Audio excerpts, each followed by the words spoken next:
Thank you, Professor Jotka. It's a very lengthy introduction about me.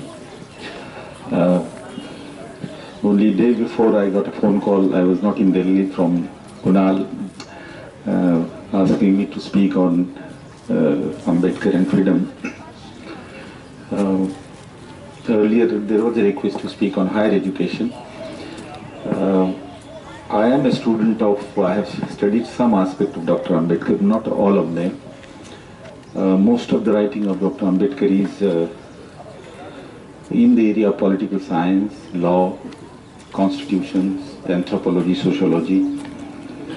Although he had a PhD and DSc from Columbia and London School of Economics, but he, I think after 25, after completing his PhD and DSc, he never returned back to economics.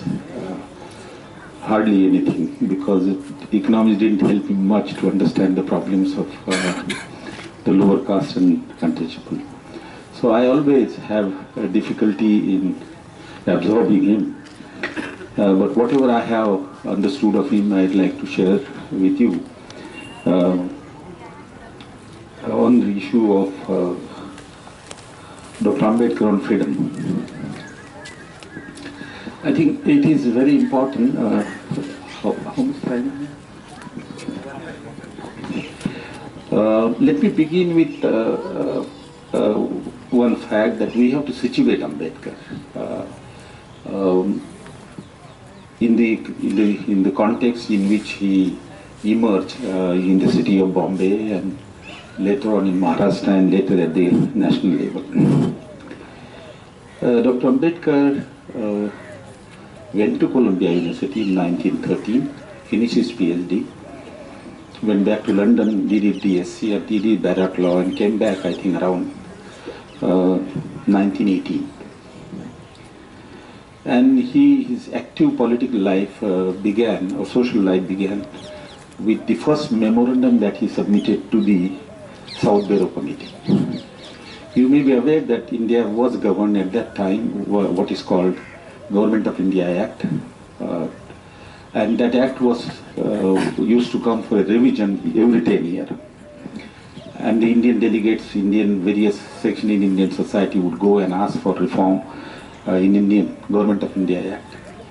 And for the first time, Dr. Ambedkar emerged on the scene, and he submitted a memorandum to South Bureau Committee, asking for several demands particularly for the former untouchable.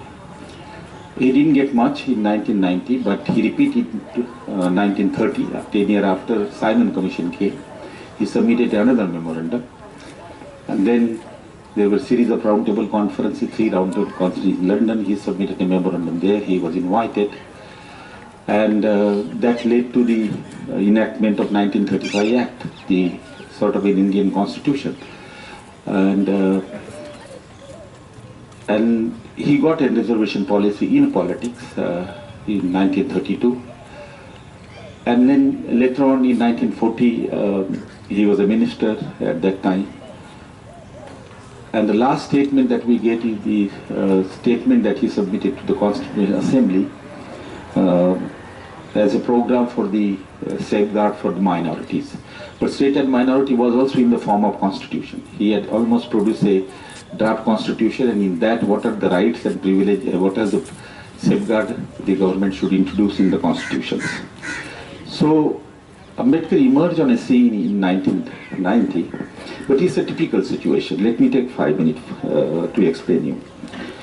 1920, when he began his work, 1920 to 1950 is such a crucial period in history that it almost shaped the character of India, what we have today.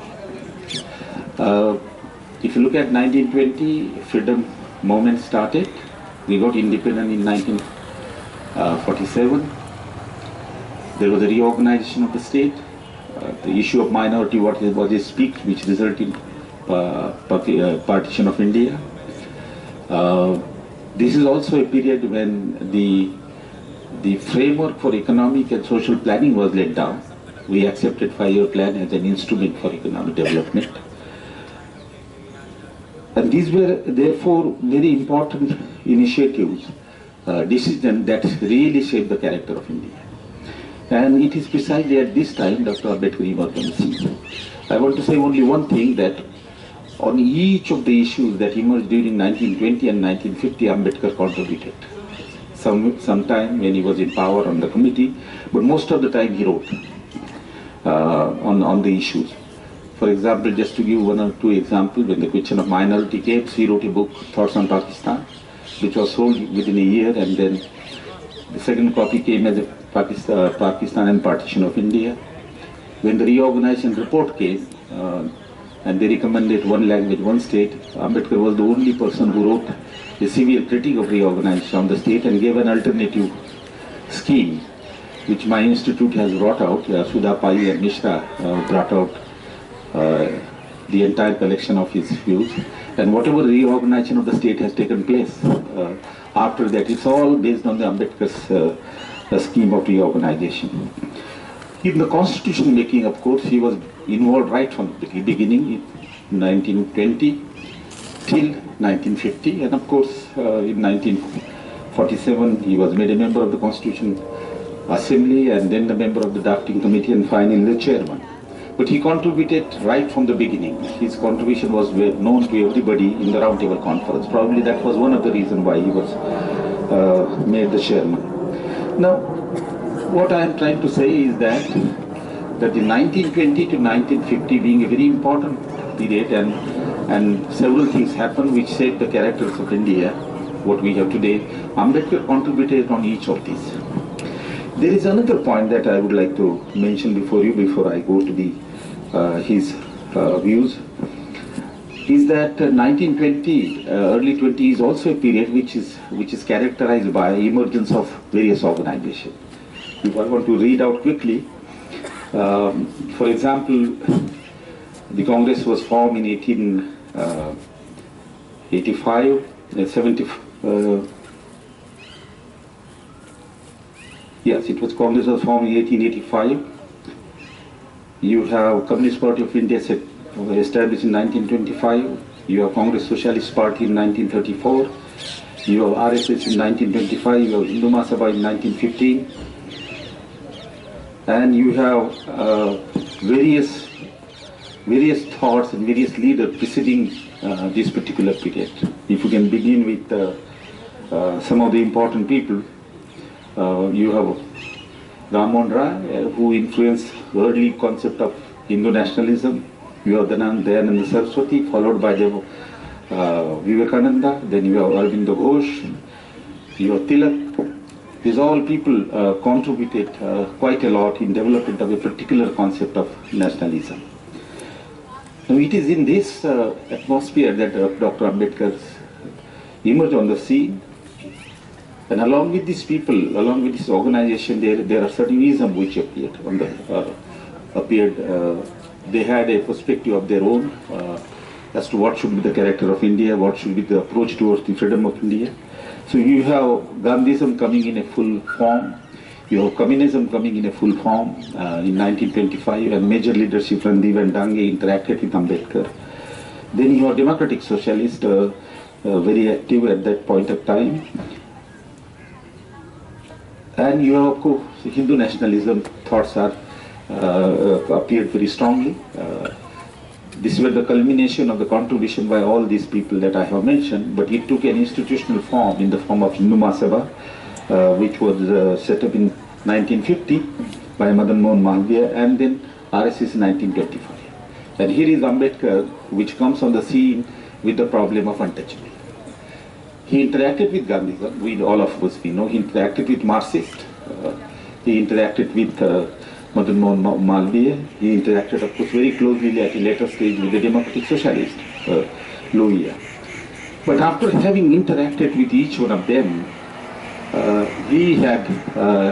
he was not as satisfied as he wanted to be, and therefore he draws something from each one of them, but he felt that he has to search out his own way, and therefore Ambedkar searched out his own way. And this is what I would like to share with you, that he has to find out his own way, and he has to interpret the problem of the untouchable, particularly in the problem of Hindu social order, which in his view was the reason for the degradation of the untouchable. Now let me come to his contribution and the problem that he faced.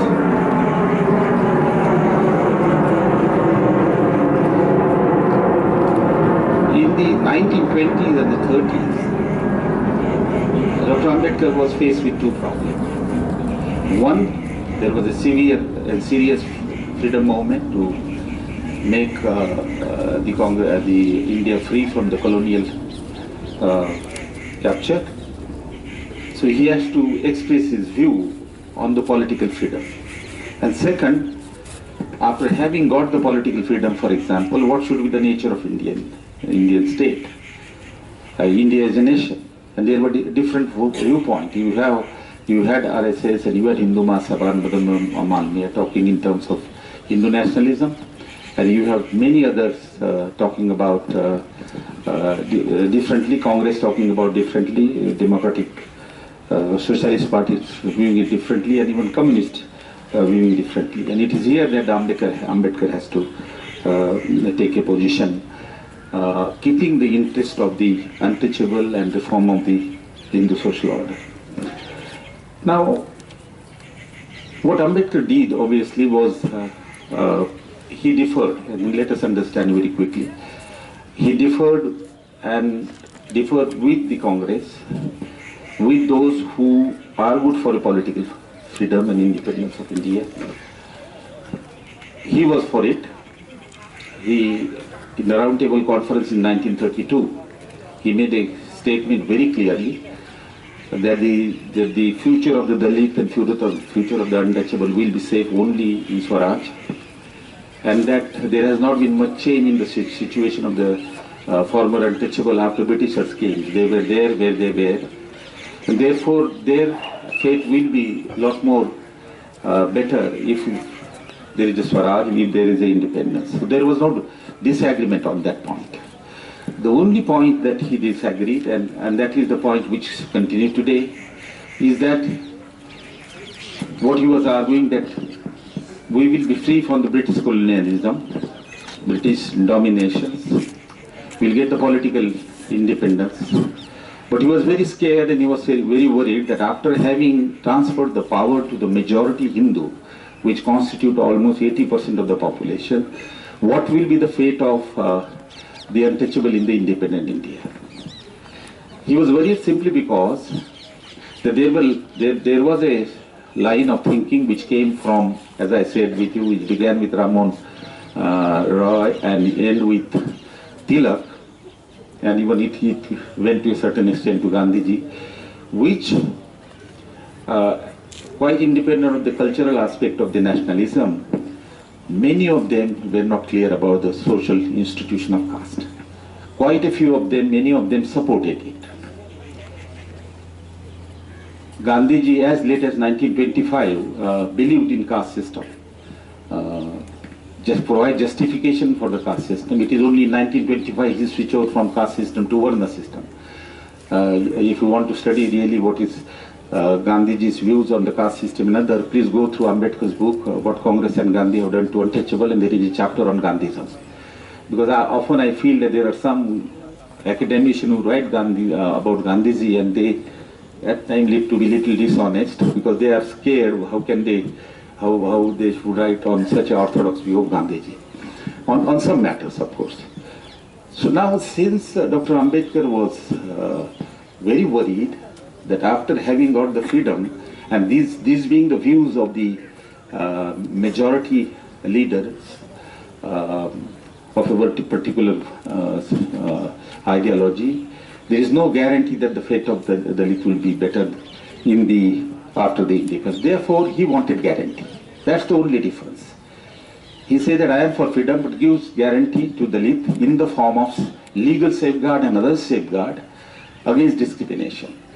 And therefore, he, from 1919 onward till 1932, when he got the reservation in politics, his argument was he only worked for providing that policy for the former untouchable. That policy has a couple of elements, that The Dalits should have an equal civic right. They should be as citizens as others are. There should be legal protection against the discrimination, that is law. And there should be a reservation policy whereby they will get then a proportionate share in employment and in legislature and education. And he also wanted some safeguard against the administration. So that is the only thing that he was arguing, that before independence happens, we should have a guarantee so that we get the similar right as the other would enjoy. That is the only difference. And some of those who could not understand what he was trying to say, Gandhiji understood him. When he met Gandhiji for the first time, in that famous meeting, he said, Gandhiji, I don't have a homeland. And then Gandhiji said, no, you have a homeland, and I know what you said in the Round Table Conference, how you defended the program of political freedom, and you are a patriot of sterling quality. These are the words of Gandhiji. But so there was no problem there. Gandhiji understood him much better than anybody else. But there are some, for example, the Shauri's book, it's a very inferior quality of scholarship, if you ask me. It required level and compassion and proper approach to understand what Ambedkar was saying. I mean, treating Ambedkar as an anti-freedom movement, treating Ambedkar as a pro-British. These are reflection of a very limited understanding of the scholarship. If that was the case, I think Ambedkar was the worst critic of Gandhiji. You have to read Annihilation of Caste, you have to read some other book and what kind of criticism that he had made. And yet, it was Gandhiji, we are told, who suggested the name of Ambedkar to be the chairman of the drafting committee. But others don't understand the issues. Now, I think this is, so Ambedkar was confronted with the issue of taking a position vis-a-vis the political freedom.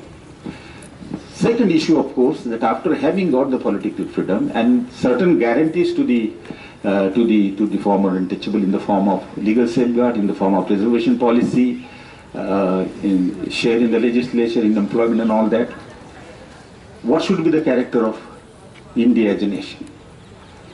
And there was a clear demarcation there. Some of those who wanted to make Indian nationalism associated with certain religious characteristics. That was the line of argument. But Ambedkar was very clear. Ambedkar nationalism was based on egalitarianism and the democracy. I don't have a time to describe it in greater detail. He has his own definition of nationalism. But the broad principle where that the territory matters, but the language, ethnicity and colors and race doesn't matter. What you require is the principle of that each one of them who are in the territory should be treated equally. Each one of them should have a socially inclusive life. Each one of them should have a communication and participation and a sense of brotherhood and the fraternity. He emphasized fraternity quite a lot for any nationalism to be successful. So the basic principle of nationalism were democracy and egalitarianism and fraternity, equality and liberty. That is how he differed with others, those who do not agree with him. Now, so you can see that he has taken a clear position on both political freedom as well as the nature of the nation, the character of the nation that should be there. Now, after having taken this position and argued and fight it out, then the major views of Ambedkar, major position of Ambedkar, which we need to study, and I'll come to that because you expect me to speak on Ambedkar and freedom, is that he began to analyze the social organization of Hindus, namely the caste system. And because he began to feel that the roots of the non-freedom, inequality, oppression, exclusion of Dalits are located in the Hindu social organization named the caste system. And therefore he began to analyze, and there he came in contradiction with many of the academicians. But he was very clear from the very beginning. He himself experienced discrimination when he was in the school in Satara. He used to sit outside, far away from the student. He won't get a water from the same tap, so the water will be poured from the distance. When he was asked to solve the problem of the board, and he went nearby the tiffin of the high caste, so all of them they ran to the tiffin and pick up their tiffin. Nobody will cut his hair, so his sister used to do that job. When he became, after PhD and DSc from London School of Economics, he went to St. Stephen College, Sydenham College. There was a separate drinking arrangement. Such a highly qualified person. You have to read the book by Krishnamurti. Dr. Ambedkar was the first PhD from outside in economics, because he got it in 1960. So he faced discrimination in the college, and then when he came back immediately, one of his very close Parsi friend who shared a room in Columbia University, he gave him some job, consultancy in Botley Boy accountancy. You may be knowing it was famous, and people won't come to him because of his background. He started working in the court, he won't get the cases. So the caste experience was his personal, and as a result of which he began to study the problem. In fact, the first essay he wrote, he took economics as a major, but the anthropology and sociology was the subsidiary subject, and he was required to write a essay, a seminar, and he wrote the theory of caste, which he published in Indian Antiquity. So and it's a marvelous and powerful writer. I mean, one get wonderstruck that he was hardly 22 at that time. But if you look at the level of the write-up and the theoretical exposition, it's amazingly of a different order. Then when he came back in 1918, he made a review of the book by Bertrand Russell, Social Reconstruction. That also came in, that was also published. And then there is another article on small holding in India. But you can see that even as a student in Columbia University, he was preoccupied with the problem, and he had applied his mind. But after having come, then he really began a very serious study of caste system and its consequences and how it affects India, not only Dalit, but OBCs and other sections. Let me very briefly share with you what is his analysis of caste system and how does it undermine freedom, how does it undermine the nationalism based on egalitarianism and democracy. The caste system, according to him, at several places he described, is in a very simple but in a very absorbing way. And many of the Indian writing, I am really dissatisfied about the interpretation of the caste. There are many theories which hold the part of the elephant, but not the elephant as a whole. Ambedkar's identified, if you look at his volume 3, unique feature, essential feature of the Hindu social organization and the unique feature of the Hindu social organization. Beside, of course, his first paper on the caste. I'll only summarize very briefly, I won't go into detail, that the caste involved division of people into groups, and a standardized 5 group, 5 caste with thousands of possibly subcaste. But division of people is not merely a division of people, but it also assign the rights, social, religious, economic and political. But it assigns those rights, it gives the entitlement of right to each of these 5 castes in a graded and unequal manner. So that some have more and some have less. And he is the one who used the word graded inequality. And the graded inequality, this character of the caste system is the problem for us. After having given reservation to scheduled caste, scheduled tribe, caste after caste are asking for a reservation, and we don't understand why they are asking. The roots lies in the graded inequality of the caste system. Now the graded inequality essentially, according to Dr. Ambedkar, a parallel word have been used now, hierarchical inequality. Domo's whole theory is based on that characteristics of caste. But graded inequality essentially means that the allocation of rights and duties is not only unequal across the caste, but as you go down in the caste from top to the bottom, the rights goes down. But as you go up, the right goes up. But as you go down, the right goes down, but the duties and the duties increases. So it is this graded inequality which takes you away, takes rights from you. That is the major characteristics of the caste system. And By the time you start from Brahmin and come down to the untouchable at the bottom of the caste hierarchy have practically nothing. No right to property, no right to land and private enterprises, no right to education, no religious right, no civil rights. The only right is to serve the high caste. I am quoting literally from the Manusmriti. So the whole burden of this graded inequality falls on the shoulder of the untouchable, and that is primarily because of the denial of most of the right to them. Not only denying the right to them, because there is a differential denial for different castes also, but for untouchable everything is denied. But they are also, over and above, they are considered to be polluting and impure caste. And that is why they are not to be touched, they are not to be seen, they are not to be approached. Unseeability, untouchability and unapproachability, which was put into practice during Peshwa. Therefore, in every village, they are socially and physically segregated even today. So you can see the status of untouchable that Dr. Ambedkar has brought out in this characteristic.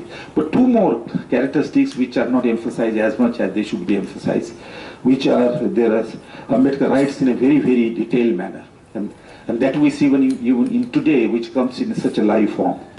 The third characteristic is that beside being based on principle of graded inequality, the caste also involved, it prescribed a mechanism for its enforcement. It prescribed a community level mechanism for its enforcement. You don't require police. The community itself enforce and maintain the caste system. Any deviation from the caste course is subject to the punishment of penalties. Excommunication, social and economic penalties. Therefore, these particular features has maintained the caste system for such a long period of time. Two boys in Rajasthan, they commit the theft. Instead of registering a case with the police, the community take the role of maintaining. If in Haryana, boys and girls coming from different castes, they dare to violate the court, the punishment is by the parent.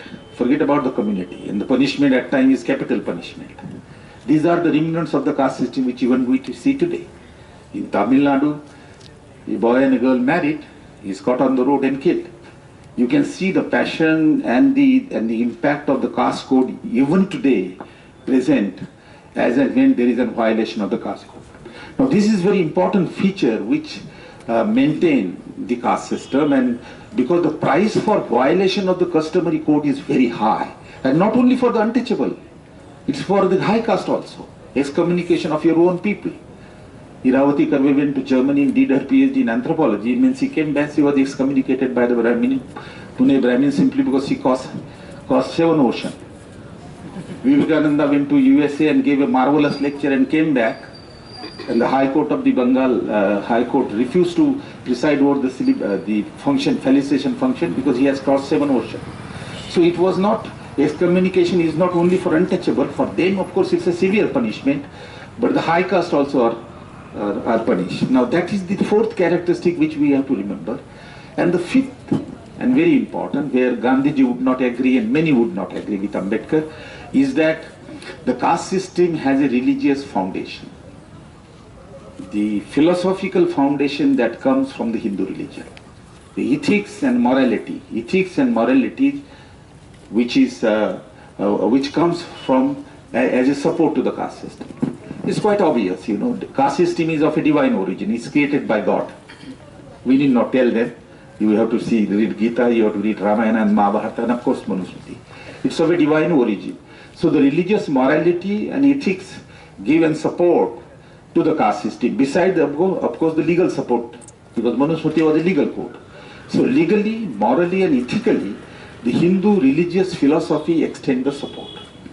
And that is why this double injection, legal as well as moral, bring a complete solidarity to the caste system of any assault that would be there from outside. So therefore Ambedkar compares slavery and untouchability. Why is it that the slavery has disappeared immediately after passing of Anti-Slavery Act? Within 10-15 years it disappeared. Caste, racial discrimination is there. The Anti-Untouchability Act was passed in 1955, and several acts were passed before independence in the state, and yet the untouchability is rampant. The reason is, Dr. Ambedkar's view is, that it is the religious support to the caste system which brings the solidarity. Now, this is with this interpretation you can see then that the Ambedkar's later movement, his concept of the solution that he has given is then influenced by his interpretation of the caste system, and there are differences, of course. You have to read the differences of Gandhiji. Gandhiji would argue that untouchability and caste system are appendix to the Hindu religion. They are not a part of Hindu religion. And Gandhiji had said, Ambedkar, don't worry, the untouchability will disappear in 10 years. How the vision of Gandhiji was limited with respect to caste system, one can see that how untouchability in caste system is still persists. But let me come to now the important point that how caste system, the way Dr. Ambedkar has described, undermined the freedom, undermined many other fundamental rights that everybody should enjoy. Now, the way Dr. Ambedkar has described the caste system, the caste system is, Hindu social organization is based on the principle of inequality, injustice, anti-social spirit and exclusion. This is the conclusion of Dr. Ambedkar. If you read Annihilation of Caste, how to annihilate the caste, while prescribing the solution, he captured these 3-4 important features of the caste system, that it is based on the institution of graded inequality, exclusion,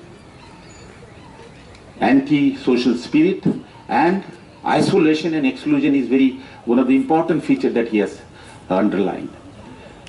Discrimination is faced by every caste other than Brahmin.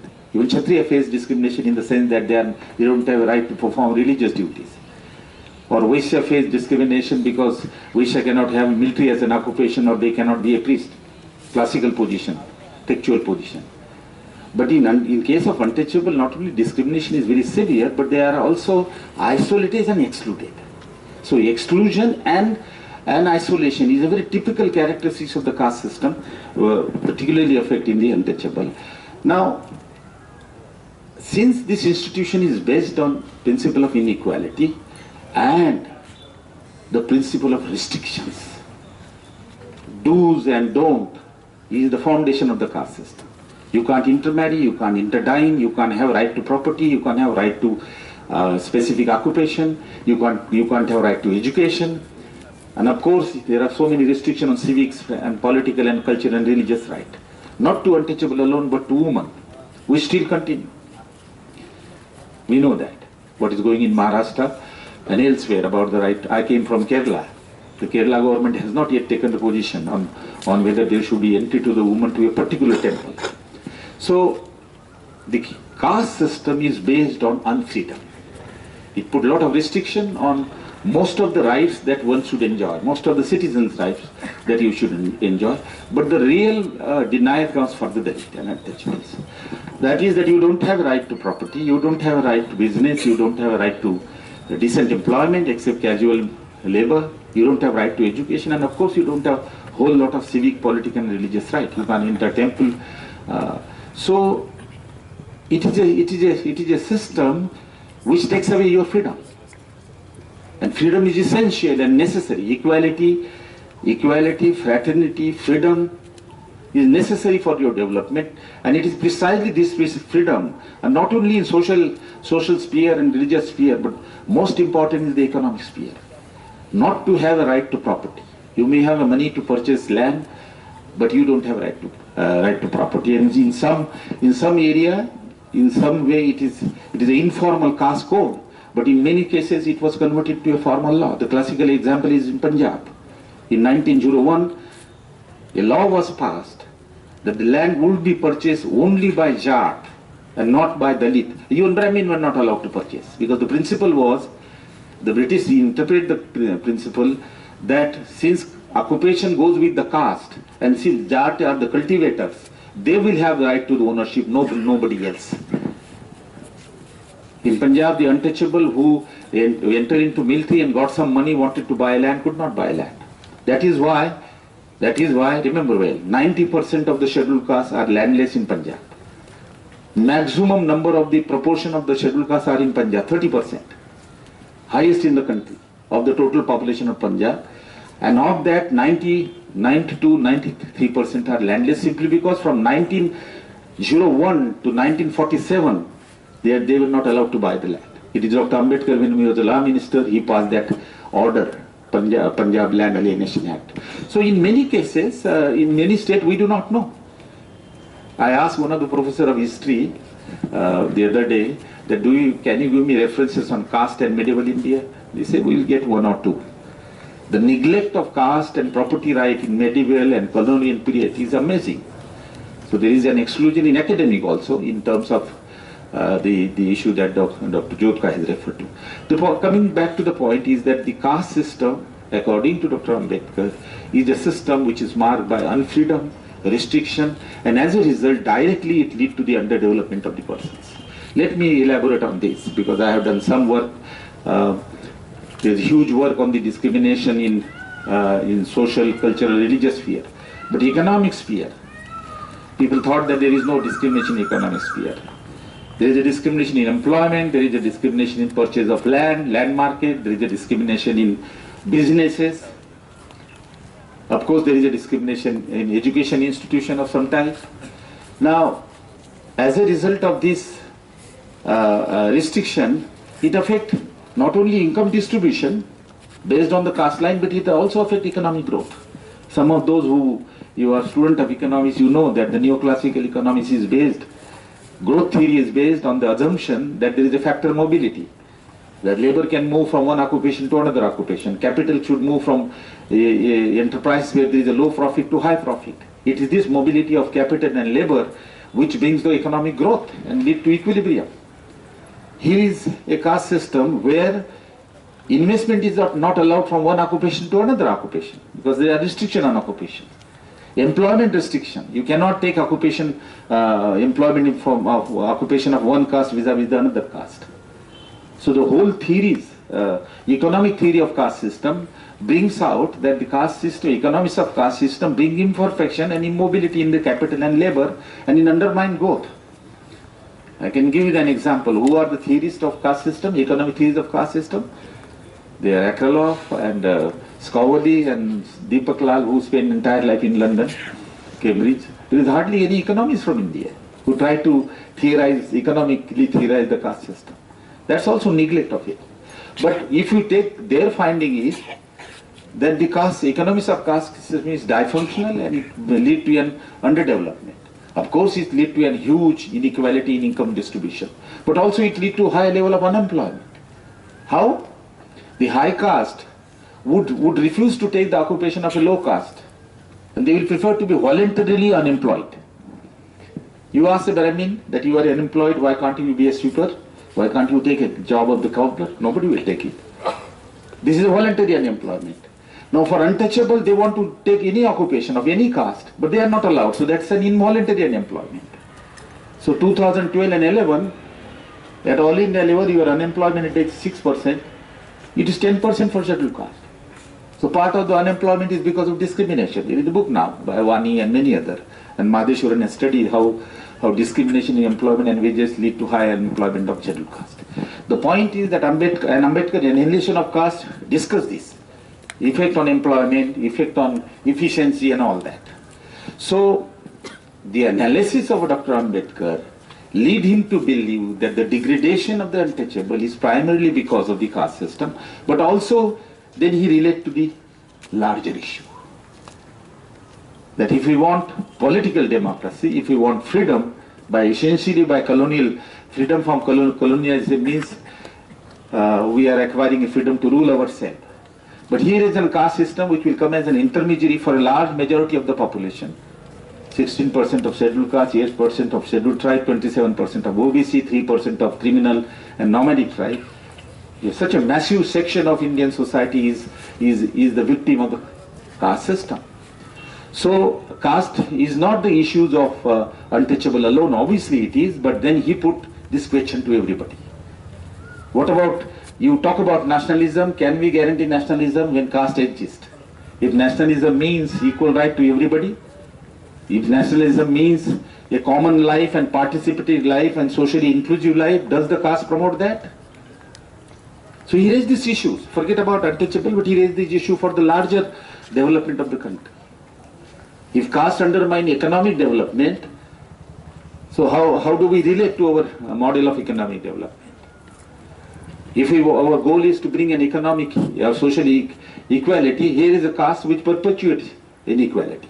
So I think he brought the agenda of caste on a national scene and tell to everybody the ramification of it. Unfortunately, he was successful in many ways. I think Gandhiji responded and brought the issue of untouchability on national scene with difference of opinion, of course. But Gandhiji took the issue of untouchability, set up an papers, Harijan Sevak Sangha, started a weekly, Harijan Weekly, and made it a national issue. That is how the issue of untouchable came on national platform.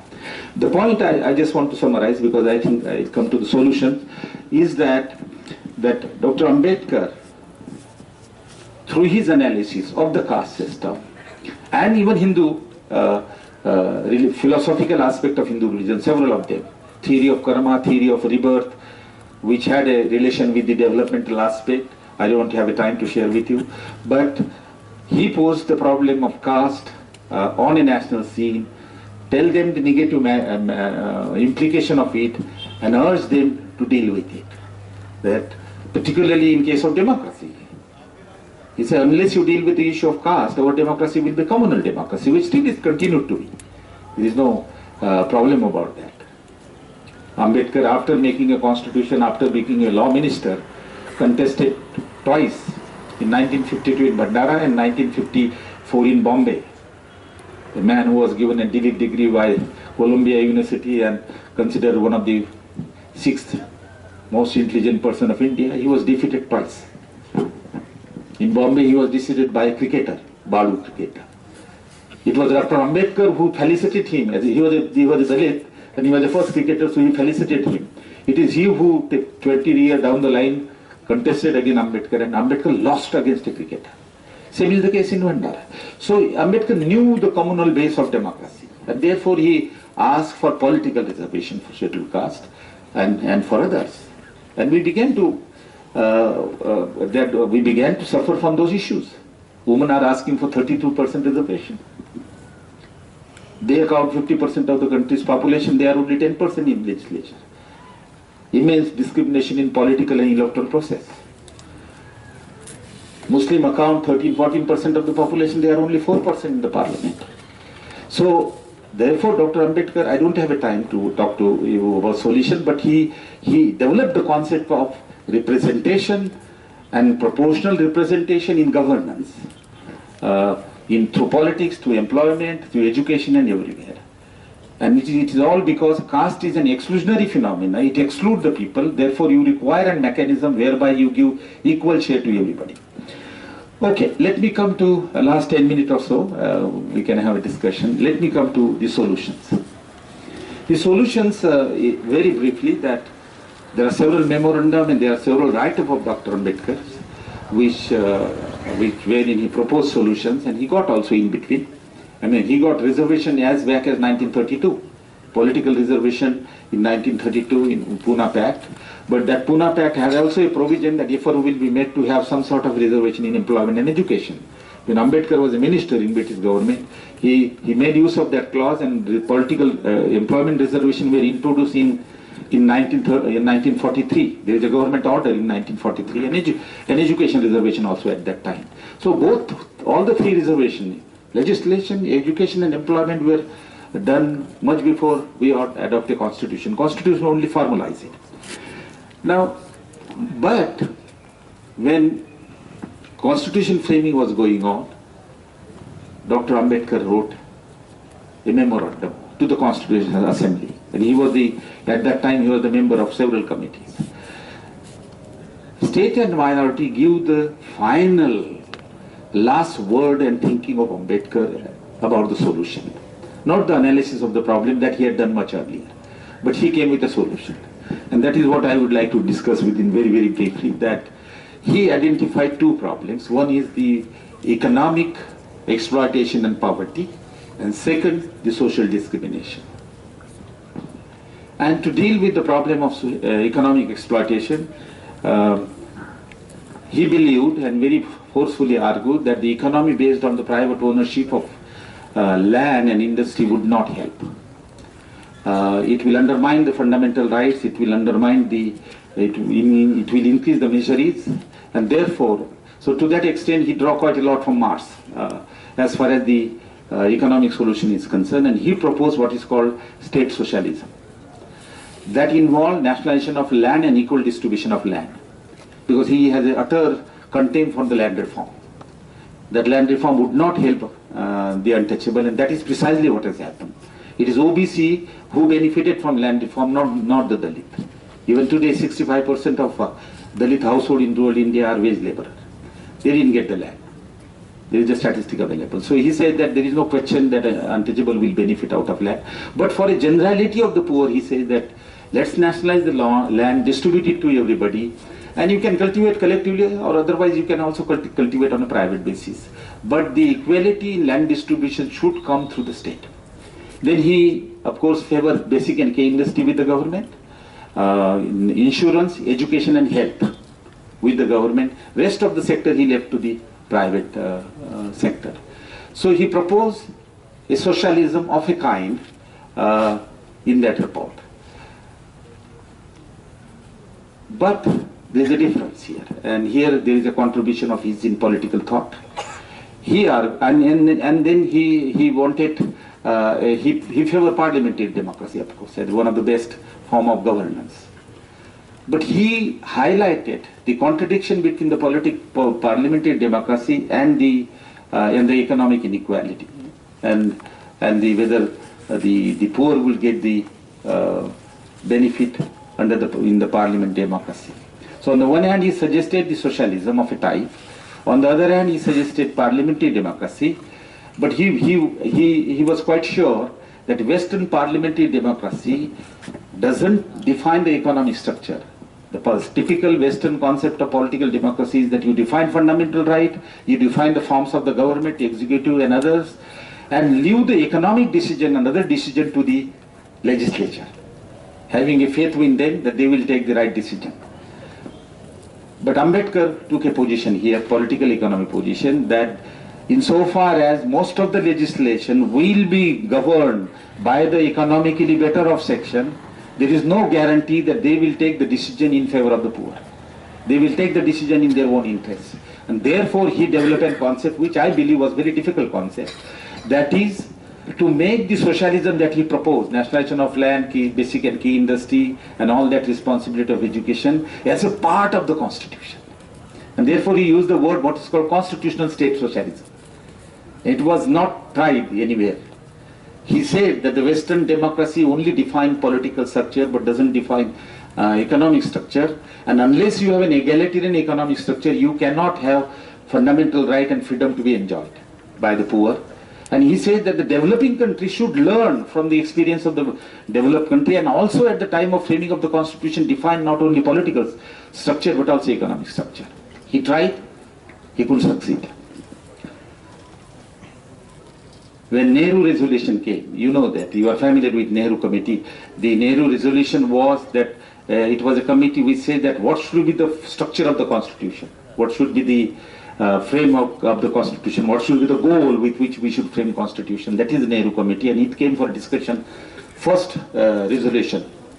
And it was Ambedkar who raised this issue, because Nehru committee rightly pointed out that our goal should be economic equality, social equality, freedom, and others. And Ambedkar raised a very pertinent question, very sharp question to Nehruji. It is quoted there, if you look at the debate, that the goals are correct. And he said, I don't have any doubt about the sincerity of those who proposed this resolution, but where are the instruments? Where are the mechanisms through which you will achieve economic equality, social equality? And he said, means are lagging behind. But he stopped there and he said, let's go ahead. He knew that it will not be accepted. You imagine, when he proposed the concept of socialism, it was Minu Masani, who was a socialist, he opposed that this Constitutional Assembly has not been given power to define economic structure. This Constitutional Assembly has been given power only to define and lay down the political structure. So Ambedkar did compromise. He did compromise on several occasions because he knew he had no strength whatsoever, political strength. It was a romance of destiny that he was made a chairman of the drafting committee, a boy who didn't have a right to education, who suffered discrimination. Ambedkar, when he got graduation, went to BA, he wanted to learn Sanskrit. He was refused to offer a Sanskrit. He took Persian. After completing education in Columbia and UK, he was left with 1 year period. He went to Bonn University in the Department of Indology to learn the Sanskrit. But he had to come back. So I think he did whatever he could do. So there are several compromises, a couple of compromises. He wanted separate electorate, he got reservation from Gandhiji because Gandhiji went too fast and to death. He wanted socialism, to which Congress did not favor, even some of the socialists did not favor. And there are many other small issues. But the point that I am trying to arrive you, that freedom, the concept of freedom for Dr. Ambedkar was not only political freedom, economic freedom. And he said later on, I will come to the social discrimination, I'll end up by saying that, but he said that political democracy, the fiber and foundation of political democracy is economic equality and social equality. Stronger the fiber, stronger the political democracy. And he heavily criticized parliamentary political democracy by saying that political democracy talk only of equality in politics. One man, one value, one man, one vote. But it even doesn't do a nodding thing. It doesn't even touch and the problem of inequality. So inequality and political freedom coincide together. And that is why he has given his own explanation in how many countries democracy have collapsed simply because of immense economic inequality. Therefore, his concept of freedom was not only fundamental right, but his concept of freedom was to have an economic equality to make the political democracy successful. Now, this was his general program for everybody. It's not a program for untouchable. But the second remedy that he gave was a safeguard against discrimination. And that safeguard was that he was very, very clear that despite the fact, and that issue bothers us, and that's what I will underline this issue, despite the fact that the untouchable will have some access to land, some access to capital, some access to education, and some access to political right. Since in society discrimination persists under the influence of caste system, it will be difficult for them to enjoy those citizenship rights. And therefore you require a legal safeguard and other safeguard. He was very clear on that point, but there were not many with him. So he said that you require a safeguard against discrimination, and he proposed 3 measures. One was accepted that everybody has equal civil right, but 7 was law against untouchability. Legal safeguard against untouchability, which was eventually read in 1955. In the constitution, untouchability was banned. Second, safeguard against discrimination in employment and legislature and others, reservation brought in. If you cannot give a due inclusion, at least give them the share in proportion to the population, and that is why it was he proposed and it was accepted. But in constitution, at the time of constitution, there were some who opposed political reservation, who opposed reservation in employment. And I do not know, but some of them write that Ambedkar then threatened to resign as the chairman of the drafting committee. So the compromise was that political reservation was made for 10 years, employment and education, there is no time limit. Whenever I listened on the TV, one has to see the ignorance of those who speak that reservation is for 10 years, without knowing that political reservation limit is 10 years, every 10 years it is renewed. But there is no limit for employment and the education in the institutions. So finally, he got that safeguard against discrimination in the form of share in the employment, legislation, education. But there are 2 more. He was a very visionary person. He wanted safeguard against the administration, because he thought that the bureaucracy is dominated by the Hindu caste, Hindus, and there is no guarantee that they would not discriminate. So he wanted some legal mechanism whereby the high caste bureaucracy will be made accountable. But that was not accepted. Now I understand that the Modified Atrocity Act, possibly there is some provision there, I have not read. But the problem of discrimination by bureaucracy persists. There is no documentation, but you go to SC/ST Commission. About a couple of years ago, I asked the SC Commission, he said 12 to 13,000 cases by the government employees of discrimination of various types. If you want to, you want me to give a classical example that we have a special component plan where 16% and 8% of resources to be given, funding should be given exclusively on scheduled caste and scheduled tribe, and government could not do it. So much so that the Andhra and Karnataka had to pass an act to make their own employee to implement their own decision. This is the fate of this country. That you take a decision. 1975, Indira Gandhi took that decision. Allocate 18%, 16%, 8%. But administration will bypass. So therefore government has to, it is the government decision, administrative order. But they have to pass a law to enforce it by their own employees. How true Ambedkar was. Then the fourth one was that Ambedkar also wanted safeguard against the executive, remember well. That he also thought that the parliament legislation will be dominated by the high caste Hindus, and there is no guarantee that the policies that are developed for Dalit will not be reverted back. And an executive also, so he wanted safeguard against that. We have an example that all the party proposed promotion in reservation. It is Mulayam Singh Yadav who opposed, and it could be done. So he gave a formula of safeguard against discrimination by the legislature, by the executive. What was that? So any decision related to scheduled caste and scheduled tribe, it must be approved by 2/3 of the scheduled caste and scheduled tribe MPs. That safeguard is provided. But this was not also accepted, and therefore problems persist.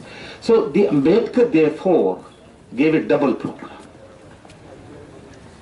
A program against economic exploitation to remove poverty for the generality of the poor irrespective of caste, religion, gender. But an additional program and a complementary program for the Dalit and Adivasi and a discriminated group, because the economic mobility by itself will not guarantee that discrimination will stop. Because now we know that discrimination is neutral to your economic standing. Economic standing also is unable to overcome the discrimination. There are several countries in the world. I have done things. You take Northern Ireland, Catholic and Protestant, there is a huge fight between them and discrimination. And the Catholic, which are probably discriminated, are one of the most economically sound and educationally most advanced community in the world, and yet they face discrimination. Women, high caste or low caste women, face this gender discrimination. So Ambedkar knew that discrimination will persist despite the economic mobility, and therefore he suggested this program, double program.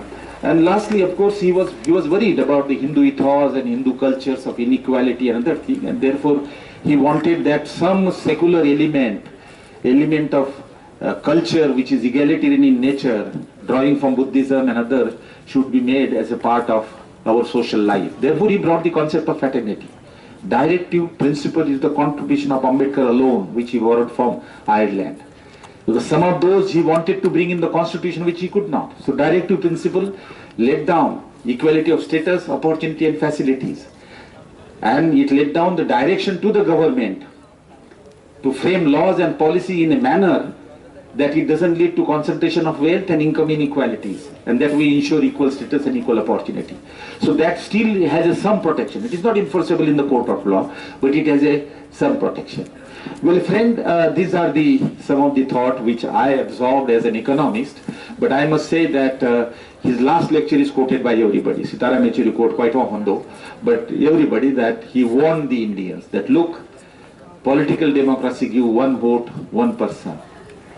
But the social democracy gives you one value, equal right. Economic democracy gives you access to economic opportunity. These challenges are still there, and those challenges are still there. One day somebody asked me, how come the leaders of the Ambedkar, contemporaries of Ambedkar are not remembered as much as Ambedkar is remembered? Thousands of statues.